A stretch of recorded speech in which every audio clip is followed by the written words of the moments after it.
منکرین حق اور اللہ کے سچے پیغمبروں کو انکار کرنے والوں کے لیے اللہ رب العزت نے نبیوں کے ہاتھوں سے معجزات صادر فرمائے جو مافوق الفطری اور عقل کو عاجز کر دینے والے واقعات ہوا کرتے تھے،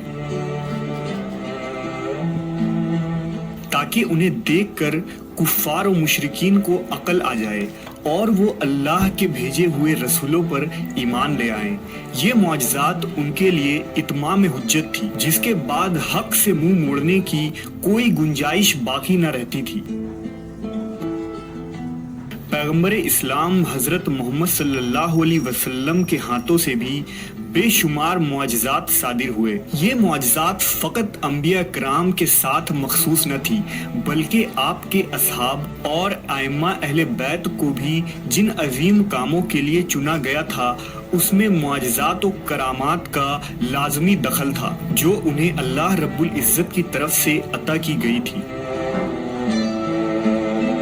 امام علی علیہ السلام کے ہاتھوں سے معجزات کے صادر ہونے کے متعلق بے شمار روایتیں نقل کی گئی ہیں، جن میں خیبر کے دروازے کو اکھاڑنا، جنات سے جنگ اور اژدہا کا کلام وغیرہ مشہور ہے، جو آپ علیہ السلام کی ولایت اور صداقت پر دلیل ہے۔ لہٰذا موسم سرما و موسم گرما کے لیے حضرت علی علیہ السلام کو جو غیر معمولی کرامت عطا کی گئی تھی، وہ احادیث و تاریخ کی کتابوں میں یوں نقل ہوئی ہے۔ حضرت عبد الرحمن بن ابی لیلہ کہتے ہیں کہ حضرت علی علیہ السلام سردیوں میں ایک لنگی اور ایک چادر اوڑھ کر باہر نکلا کرتے تھے، اور یہ دونوں کپڑے پتلے ہوتے تھے، اور گرمیوں میں موٹے کپڑے اور ایسا جبہ پہن کر نکلا کرتے تھے جس میں روئی بھری ہوتی تھی۔ لوگوں نے مجھ سے کہا، آپ کے ابا جان رات کو حضرت علی علیہ السلام سے باتیں کرتے ہیں، آپ اپنے ابا سے کہیں کہ وہ حضرت علی سے اس بارے میں پوچھیں۔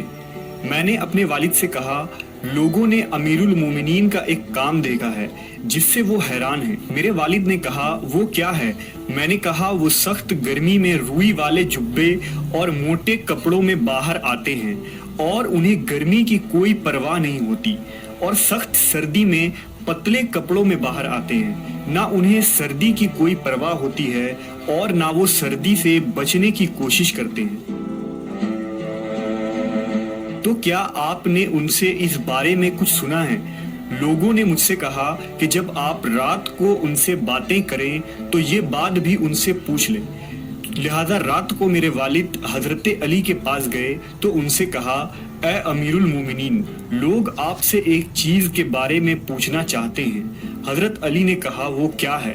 میرے والد نے کہا، آپ سخت گرمی میں روئی والا جبہ اور موٹے کپڑے پہن کر باہر آتے ہیں، اور سخت سردی میں دو پتلے کپڑے پہن کر باہر آتے ہیں، نہ آپ کو سردی کی پرواہ ہوتی ہے اور نہ اس سے بچنے کی کوشش کرتے ہیں۔ حضرت علی علیہ السلام نے فرمایا، اے ابو لیلہ، کیا آپ خیبر میں ہمارے ساتھ تھے؟ میرے والد نے کہا، اللہ کی قسم، میں آپ لوگوں کے ساتھ تھا۔ حضرت علی علیہ السلام نے فرمایا، رسول اللہ صلی اللہ علیہ وسلم نے پہلے حضرت ابو بکر صدیق کو بھیجا، وہ لوگوں کو لے کر قلعے پر حملہ آور ہوئے، لیکن قلعہ فتح نہ ہو سکا، وہ واپس آ گئے۔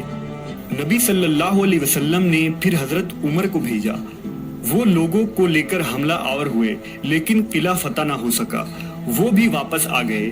اس پر نبی صلی اللہ علیہ وسلم نے فرمایا، اب میں جھنڈا ایسے آدمی کو دوں گا جسے اللہ اور اس کے رسول سے بھی محبت ہے، اور اللہ اس کے ہاتھوں فتح نصیب فرمائے گا۔ نبی صلی اللہ علیہ وسلم نے آدمی بھیج کر مجھے بلایا، میں آپ کی خدمت میں حاضر ہوا۔ میری آنکھیں دکھ رہی تھی، مجھے کچھ نظر نہیں آ رہا تھا۔ نبی صلی اللہ علیہ وسلم نے میری آنکھوں میں اپنا لعاب دہن لگایا اور یہ دعا کی، اے اللہ، گرمی اور سردی سے اس کی حفاظت فرما۔ اس کے بعد مجھے نہ کبھی گرمی لگی اور نہ کبھی سردی۔